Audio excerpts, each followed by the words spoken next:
नमस्कार दोस्तों, wealth sky के एक और नए इंटरेस्टिंग वीडियो में आप सभी लोगों का स्वागत है। मेरा नाम है सुधीर और इस पर्टिकुलर वीडियो में हम बात करेंगे Nifty and bank Nifty option chain के बारे में। उसको समझने की कोशिश करेंगे, अंडरस्टैंड करेंगे। आज जो मार्केट में ब्रेकआउट आया है, बैंक निफ्टी 40,000 के ऊपर क्लोज दिया और निफ्टी ने जो क्लोजिंग दी है 17,800 की क्लोजिंग दी है। तो क्या यहाँ से ऑलमोस्ट 300 पॉइंट के लिए निफ्टी और करीब करीब 700 पॉइंट के लिए बैंक निफ्टी रेडी हो गया है? इस चीज़ को हम समझने की कोशिश करेंगे। हायर साइड के कितने टारगेट हमें मिल सकते हैं, अब ये जो नया मूवमेंट स्टार्ट हो रहा है इसके अंदर, इसको भी हम जानने की कोशिश करेंगे। तो जल्दी से इस वीडियो को स्टार्ट करते हैं डाटा पे और समझेंगे यहाँ पे कि निफ्टी का ऑप्शन चेन डाटा कैसा बना हुआ है, और साथ ही साथ अंडरस्टैंड करने की कोशिश करेंगे कि कल से जो नई सीरीज स्टार्ट हो रही है उसमें कैसा डाटा बना है। और मार्केट ने एक बहुत ही शानदार क्लोजिंग दी है। अगर हम निफ्टी और बैंक निफ्टी के दोनों के अगर हम देखें तो काफ़ी अच्छी क्लोजिंग आई है। एक कंसोलिडेशन के जोन से बाहर निकल के क्लोजिंग दी है। तो यहाँ से क्या मार्केट अब बैंक निफ्टी नया लाइफ टाइम हाई के लिए तैयार हो रहा है और निफ्टी आपका 18,000 क्रॉस करने के लिए तैयार हो रहा है?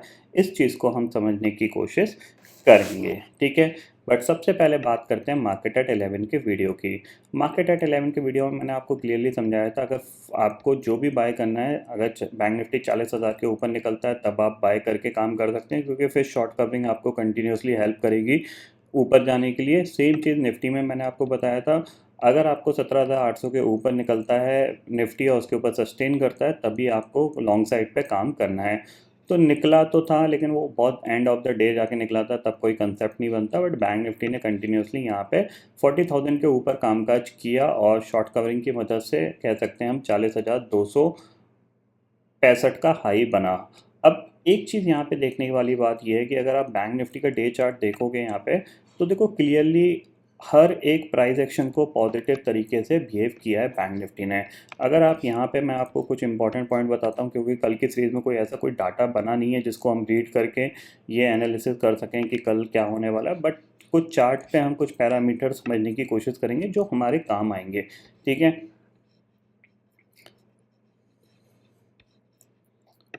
अब आप यहाँ पे देखो, हम एक जोन के अंदर फंसे हुए थे, ठीक है। हम एक जोन के अंदर फंसे हुए थे, वो जोन था आपका यहाँ से लेके यहाँ तक था।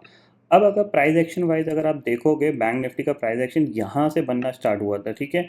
ये एक मूवमेंट आया, फिर उसका रिट्रेसमेंट, ठीक है, फिर एक मूवमेंट और फिर उसका रिट्रेसमेंट और फिर एक मूवमेंट, फिर उसका रिट्रेसमेंट, ठीक है। और फिर ये हमने ऑलमोस्ट वन वे रैली दिखाई, उसके बाद ये इसका रिट्रेसमेंट, फिर हमने पुल बैक किया। लेकिन हमने इस स्विंग लो को ब्रेक नहीं किया है, क्योंकि जाहिर सी बात है, आपका प्राइस एक्शन क्या है, यहाँ पे आप क्या कर रहे हो, यहाँ पे आपका हायर हाई हायर लो का फॉर्मेशन बना हुआ है, ठीक है। फिर रिट्रेस हुआ, जाहिर सी बात है हम इस लो के नीचे नहीं गए, इस लो के नीचे नहीं गए, हम सिर्फ रिट्रेस हुए। रिट्रेस होने के बाद जब नेगेटिव प्राइस एक्शन कब बनेगा, ये रिट्रेसमेंट हुआ, ये पुल बैक आया, अगर ये प्राइस इसको तोड़ के नीचे ट्रेड करने लगेगा, देन यहाँ पे जो प्राइस एक्शन है वो पूरा चेंज होता हुआ दिखाई देगा। बट बैंक निफ्टी ने ऐसा बिल्कुल नहीं किया, इस अपने इस लो के आसपास भी नहीं गया और इमीडिएटली इसने सपोर्ट लेके ऊपर की तरफ फिर इसने ब्रेकआउट दे दिया है, ठीक है। लास्ट टाइम ऊपर गया था 40,000 के, टिक नहीं पाया था, नीचे आ गया था, लेकिन इस बार इसने सक्सेसफुली 40,000 को आपका क्लोजिंग बेसिस पे इसने क्रॉस किया है। अब एक चीज़ समझ लीजिए कि यहाँ पे अब जिनके स्टॉप लॉस थे, कि क्योंकि 40,000 एक साइकोलॉजिकल लेवल है, ठीक है ना। अब जिन लोगों ने शॉर्ट कर रखे होंगे उनके मैक्सिमम यहाँ पे स्टॉप लॉस ट्रिगर हुए हैं, तो यहाँ से एक अच्छी रैली बन सकती है। बस आपको उस रैली में पार्टिसिपेट करके रहना है। यानी अब यहाँ पे अगर आपको बैंक निफ्टी लॉन्ग करना है तो जाहिर सी बात है ये आपका स्टॉप लॉस होना चाहिए, ठीक है। इसको मैं आपको मार्क करके दिखाता हूँ, ये वाला।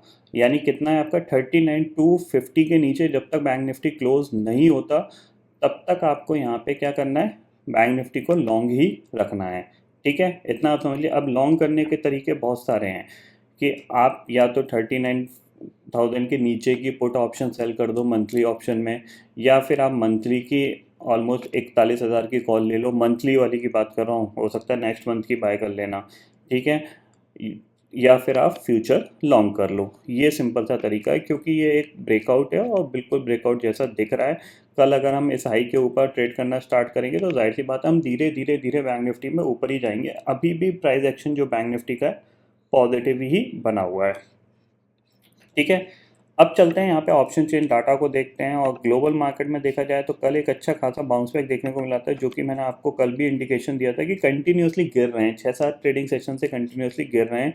तो ऐसा नहीं होता कि वो कंटिन्यूसली गिरते रहें, बाउंस बैक आएगा ही आएगा।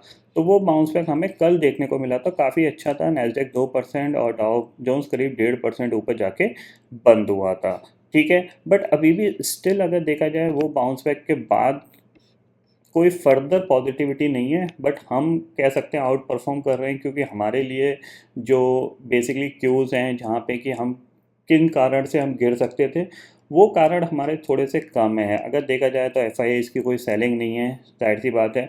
डी आई आईज वैसे ही थोड़ा बहुत बेचते हैं मार्केट को सिर्फ स्टेबल करने के लिए, कहीं मार्केट बहुत तेज़ी से शॉर्ट अप ना कर जाए, क्योंकि तेज़ी से शॉर्ट अप करेगा तो उसके गिरने के चांसेस बने रहते हैं, ठीक है।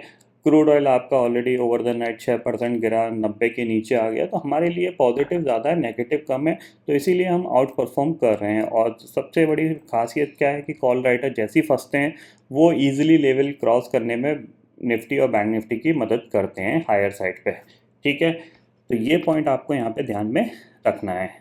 अब चलते हैं ऑप्शन चेन डाटा में। 15 सितंबर की एक्सपायरी है, तो इसमें आप देखोगे 17,800 की पुट पे आपको 18 लाख का ओपन इंटरेस्ट दिख रहा है, और कॉल पे अभी भी 28 लाख का ओपन इंटरेस्ट है, ठीक है। 17,900 की बात करते हैं, 23 लाख का ओपन इंटरेस्ट है। पुट पे आपको अभी कोई ओपन इंटरेस्ट नहीं दिख रहा है। 17,700 की बात करते हैं तो आपके लिए 21 लाख का ओपन इंटरेस्ट किस पे, पुट साइड पे, और कॉल साइड पे सिर्फ 13 लाख का ओपन इंटरेस्ट है। मेजर सपोर्ट की बात करते हैं वो है 17,500, जहाँ पे 44 लाख का ओपन इंटरेस्ट है। जब तक 17,500 के नीचे आप नहीं जाते तब तक आपको यहाँ पे कोई टेंशन लेने वाली बात नहीं है। मार्केट या तो कंसोलिडेट करेगा या ऊपर की तरफ मूवमेंट करेगा, ठीक है। इतना आपको समझ में आ गया। हाईएस्ट रेजिस्टेंस के तौर पे देखा जाए तो 18,000 आपके लिए इस पर्टिकुलर सीरीज में एक हाईएस्ट रेजिस्टेंस भी होगा और एक पर्टिकुलर टारगेट भी होगा। इसके आसपास निफ्टी जाने की कोशिश कर सकता है, और अगर इसके ऊपर सस्टेन किया तो फिर आपके लिए फिर 18,250 तक के टारगेट खुल जाएंगे। ये चीज़ आपके लिए समझ लीजिए, ठीक है। चार्ट पे चलते हैं और चार्ट को एक्सप्लेन करते हैं। यहाँ पे देखो निफ्टी का चार्ट है। एक बार इसने थोड़ी बहुत प्रॉफिट बुकिंग दिखाई थी, बट इसने एग्जैक्टली अपना जो प्रीवियस एक रेजिस्टेंस था उसी के आसपास से इसने सपोर्ट लेके वापस बाउंस बैक किया। ये आप देख सकते हो, ये ऑलमोस्ट 17,700 के लेवल से ही इसने बाउंस बैक किया। और बैंक निफ्टी की कंटिन्यूसली शॉर्ट कवरिंग में और आईटी की थोड़ी बहुत कह सकते हैं जो निफ्टी में सहारा मिला आईटी की तरफ से, वो काफ़ी अच्छा रहा, और 17,800 के आसपास निफ्टी जाके क्लोज हुआ है। अब यहाँ पे देखो निफ्टी का प्राइस एक्शन अगर मैं समझाने की कोशिश करूँ तो डे चार्ट पे आप देखो निफ्टी ने क्या किया था। देखो यहाँ से मूवमेंट आया आपका, ठीक है, फिर रिट्रेसमेंट, फिर आपका मूवमेंट, फिर रिट्रेसमेंट, और फिर ये वन वे रैली, फिर ये रिट्रेसमेंट और ये पुल बैक हुआ। लेकिन गैप डाउन की वजह से ये जो प्राइस था ये ब्रेक हुआ, बट उसके बाद हम नीचे नहीं गए बिकॉज ऑफ गैप डाउन की वजह से। इस ये नीचे गया था, बट इसमें जो क्लोजिंग आई थी वो ऑलमोस्ट टॉप पे ही क्लोजिंग आई थी, और अगले दिन हम कितने पॉइंट भागे, 450 पॉइंट, और उसके बाद हम इस लो के आसपास भी नहीं भटके, इवन 17,500 के नीचे भी क्लोजिंग नहीं दी है। तो कहीं ना कहीं निफ्टी का भी प्राइस एक्शन जो है वो पॉजिटिव ही बना रहा। सिर्फ एक क्लोजिंग यहाँ पे कह सकते हैं नेगेटिव थी, जिसने प्राइस को नेगेटिव साइड पे थोड़ा सा ड्रैग किया था, बट बाकी पूरा पॉजिटिव है। एक चैनल से ब्रेकआउट देने की कोशिश कर रहा है, तो कल हो सकता है, कल या परसों में एक बड़ा मोमेंटम आपको देखने को मिल सकता है। हो सकता है कल देखने को मिले, हो सकता है कल आपको साइडवेज देखने को मिले, उसके बाद एक बड़ा मोमेंटम देखने को मिल सकता है। ये पॉइंट आपको यहाँ पे ध्यान में रखना है।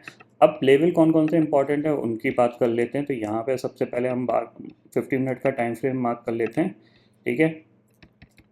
अब देखो हो क्या रहा है, ये सारी जो रैली है ना, ऑन स्क्रीन हमें रैली सिर्फ एक ही मिली थी जो कि ये 450 पॉइंट की थी। बाकी सारे दिन हमने कंसोलिडेशन किया, ठीक है। आज गैप अप खुल गए, गैप अप खुलने के बाद ये थोड़ा सा और ऊपर चला गया। तो एक कह सकते हैं 170 180 पॉइंट जो हमें अगर फ्लैट खुल के मूव करता तो मिल सकते थे, वो गैप अप की वजह से यहाँ पे मिस हो गए। अब कल के लिए इम्पॉर्टेंट लेवल है आपके पास 17,840। 17,840 के ऊपर आप निकलते हो तो फिर आपके लिए फिर सीधा सीधा आपके पास 18,000 का ही टारगेट है। ये चीज़ आप क्लियरली समझ लीजिए, ठीक है। यानी एक दो दिन में आपको फिर 18,000 आता हुआ दिखाई देगा, जैसे आप 17,840 निकालते हो। नीचे अब आपको शॉर्ट के लिए अगर आप ध्यान रखो तो आपके लिए जो लेवल बनता है वो आपका बनता है 17,700 मान लीजिए, 17,700 आज हमने होल्ड किया है, 17,700 के नीचे जाएंगे तो फिर हम इसी चैनल के अंदर आ सकते हैं और दोबारा से फिर इसी चैनल के अंदर हम कंसोलिडेशन करेंगे। ये पॉइंट आपको यहाँ पे ध्यान में रखना है। अगर आवरली चार्ट पे आप देखोगे तो क्लियरली दिख रहा है ज़्यादातर जो कैंडल्स हैं वो आपकी ग्रीन कैंडल्स हैं, तो इसका मतलब क्या है, सेलिंग प्रेशर कम है, बाइंग प्रेशर ज़्यादा है। ठीक है, अब ऊपर की तरफ आपके पास यही एक इम्पॉर्टेंट रेजिस्टेंस है जो कि है 17,840। इसके ऊपर निकलते हैं तो फिर आप 18,000 के लिए रेडी हो जाओगे। फिलहाल आप 18,000 तक की बात करो, 18,000 के क्लोजिंग दे देंगे तो फिर हम नया लाइफ टाइम हाई की बात करेंगे। हो सकता है दिवाली या फिर एंड ऑफ द दिसंबर तक आपको नया लाइफ टाइम हाई भी लगता हुआ दिखाई दे। अब आज की जो क्लोजिंग है उसके हिसाब से क्या हुआ है, एक अच्छी चीज़ क्या हुई है, अभी तक हमारे पास जो एक नेगेटिव था, ये पॉइंट आपको समझ में आ गए होंगे। ये लाइन में हटाता हूँ, ठीक है। एक पर्टिकुलर एक नेगेटिव सिनेरियो जो हमारे लिए बना हुआ था वो ये था कि हम एक फॉल्स ब्रेकआउट की एक्सपेक्टेशंस कर रहे थे। ठीक है, ये जो ट्रेंड लाइन थी बेसिकली, ठीक है, हमने क्या देखा कि यहाँ पे मार्केट मूव किया, उसके बाद इमीडिएटली सेलिंग के बाद इसी चैनल के नीचे आ गया था। मतलब ये जो ट्रेंड लाइन थी इसके नीचे आ गया था, इसके ऊपर क्लोज नहीं दे पा रहा था। ठीक है ना, सिर्फ एक दिन क्लोज दिया फिर हम नीचे आ गए। आज इसने दोबारा से अपना पूरा मूवमेंट चेंज किया है। अगर आप देखोगे तो यहाँ पे पूरा आपका क्या बना, एक आप ये नीचे आए, ठीक है, फिर आप ये ऊपर गए, फिर नीचे आए और फिर ये ऊपर, यानी ऑलमोस्ट आपका एक डब्ल्यू पैटर्न का ब्रेकआउट होता हुआ दिखाई दे रहा है। अगर जाहिर सी बात है 17,840 के ऊपर हम निकल जाएंगे तो एक कंफर्म हो जाएगा इस डब्ल्यू पैटर्न का ब्रेकआउट। फिर जाहिर सी बात है आपको ऊपर कितने टारगेट मिल सकते हैं, तो आप इस चैनल की जो रेंज थी वो अराउंड कितनी थी आपकी, 300 पॉइंट के आसपास की रेंज थी, तो आप 300 पॉइंट ऊपर मूव कर सकते हो, यानी 18,129 तक आप जा सकते हो, जो कि आपका ये वाला लेवल है। ठीक है, अराउंड डे चार्ट पे देख लेते हैं हम। हाँ, 18,129 का लेवल जो है ये वाला, ये जो टारगेट है आपके पास, ये जो स्विंग हाई था, ये टारगेट आपका हिट हो सकता है इस पर्टिकुलर मूवमेंट के अंदर। तो ये पॉइंट आपको यहाँ पे ध्यान में रखना है। बैंक निफ्टी के बारे में मैं ऑलरेडी बता चुका हूँ। अगर शॉर्टर टर्म में देखा जाए तो बैंक निफ्टी के लिए जो अब नेक्स्ट टारगेट ओपन होता है वो आपके लिए हो रहा है कि इसने इस हाई को भी ऑलमोस्ट निकाल दिया, तो अब यहाँ से एक और बड़ी रैली इसके अंदर बन सकती है। नेक्स्ट टारगेट आपका है 40,600 का, और उसके बाद जो टारगेट होगा वो होगा आपका 41,400 का। यानी यहाँ से ये अब 1000 पॉइंट की रैली आपको नॉन स्टॉप बेसिस में दिखा सकता है। तो कोई भी 300-400 पॉइंट की डिप आती है तो वो आपके लिए एक बाइंग अपॉर्चुनिटी होगी। यानी 40,000 या 39,500 तक अगर बैंक निफ्टी आता है तो आप वहाँ पे एक बार बाय करके ही कामकाज करिएगा। मंथली कॉल ले लीजिएगा, उसमें आपको एक अच्छा खासा प्रॉफिट मिल सकता है और उस पोजीशन को आप होल्ड भी कर सकते हो। ठीक है, ये समझ में आ गया। ग्लोबल मार्केट के सिचुएशन में ऑलरेडी आपको बता चुका हूँ। कल हमने बाउंस बैक देखा था, अभी फ्लैट कामकाज कर रहे हैं यहाँ पे। अगर आज भी इनके अंदर स्ट्रांग मूवमेंट बनता है या फिर ये गिरते नहीं हैं, ऊपर के लेवल पे सस्टेन करते रहते हैं, तो अभी हमारे मार्केट के लिए अच्छी बात है, क्योंकि फिर हम यहाँ पे गिरेंगे नहीं। ये पॉइंट आपको सारे क्लियर हो गए होंगे। तो आई होप दोस्तों ये पर्टिकुलर डाटा आपको समझ में आ गया होगा। दोस्तों फिलहाल इस वीडियो में इतना ही है। आई होप ये वीडियो आपको पसंद आएगा। वीडियो पसंद आता है तो लाइक और शेयर ज़रूर करिएगा और चैनल को जो सब्सक्राइब कर लीजिए, क्योंकि मैं सुधीर लेके आता रहूँगा हर दिन आपके लिए नए नए वीडियो। इसी के साथ शुक्रिया दोस्तों, जय हिंद।